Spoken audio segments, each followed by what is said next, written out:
I see that we operate from the hurt that we have incurred, and we're operating from education that has not been suitable for our children.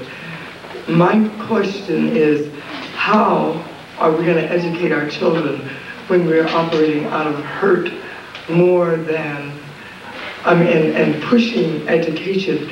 In other words, I think what we're doing is trying to, the hurt is not being, the emotion is not being shared with the child. This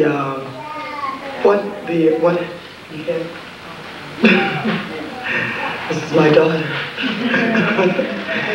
The emotion is not being shared with the child, and I'm just wondering what kind of process do you think is going to have to happen in order for us to recognize that we have to, in order for us to wake up, we have to identify our emotions and how we're doing, really how we're doing to our children, and then try to instill education rather than yelling and having this feeling. I don't know. Okay.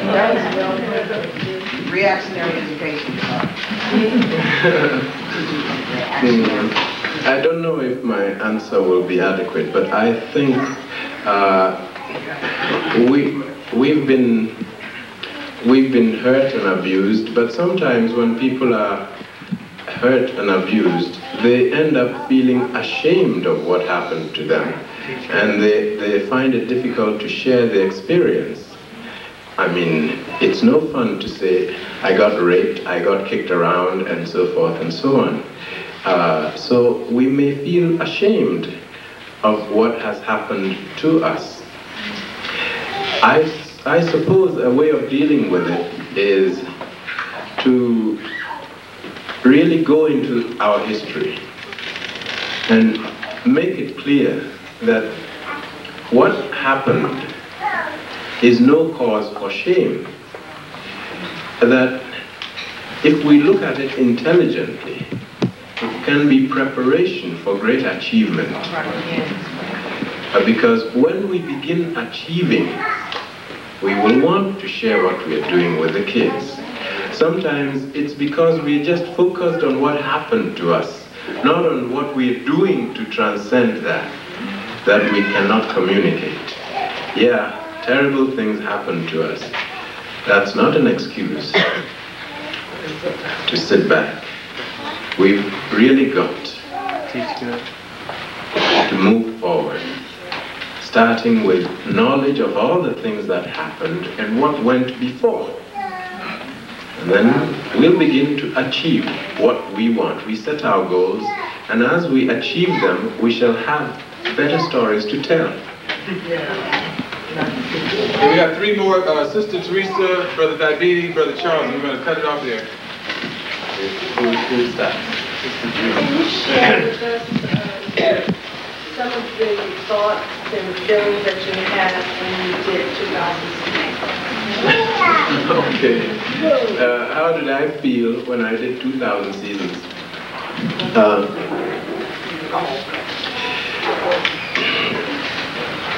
You know,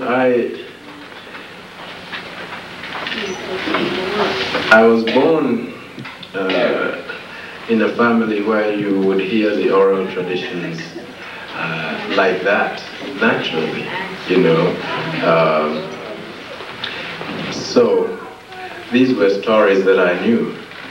Now, when you know those stories and you go to school and you learn that Africa has no history, it's like what you know in your being, encountering what you are expected to know in order to get certificates and degrees and so forth.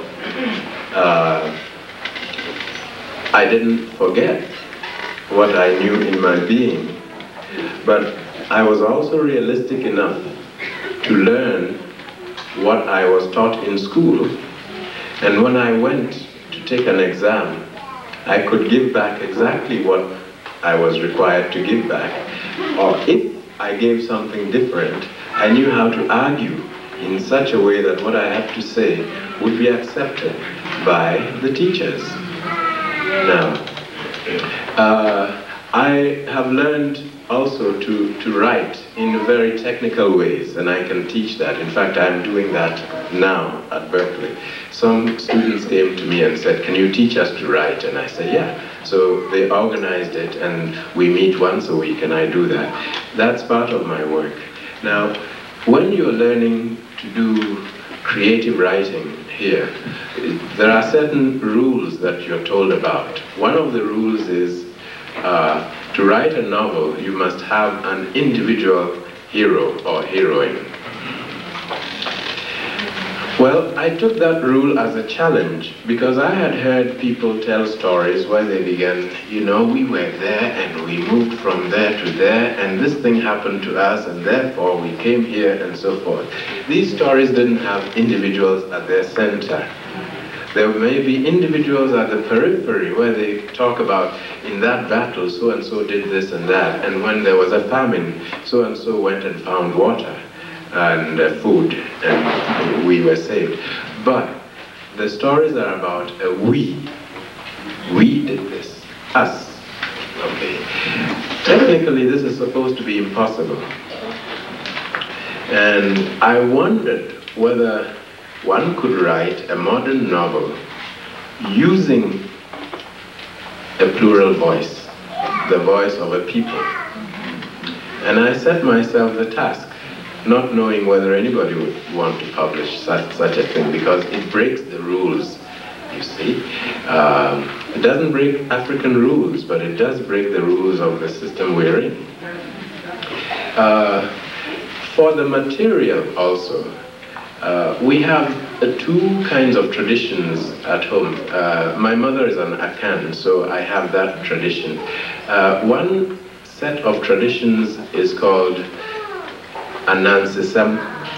These are stories that everybody is told, you know. The stories of the spider, Anansi. Open to everybody. And then we have Abakosem. Abakosem is not told to kids. It's storytelling, but with history, the painful things that happened, in the good things that happened, but it's reserved for adults. Now, I decided to use material from the oral traditions, the Abakosem, and to write the history, not of one particular village or one particular tribe or whatever, but to go throughout the continent, picking up bits and pieces. And what I found in South Africa, East Africa,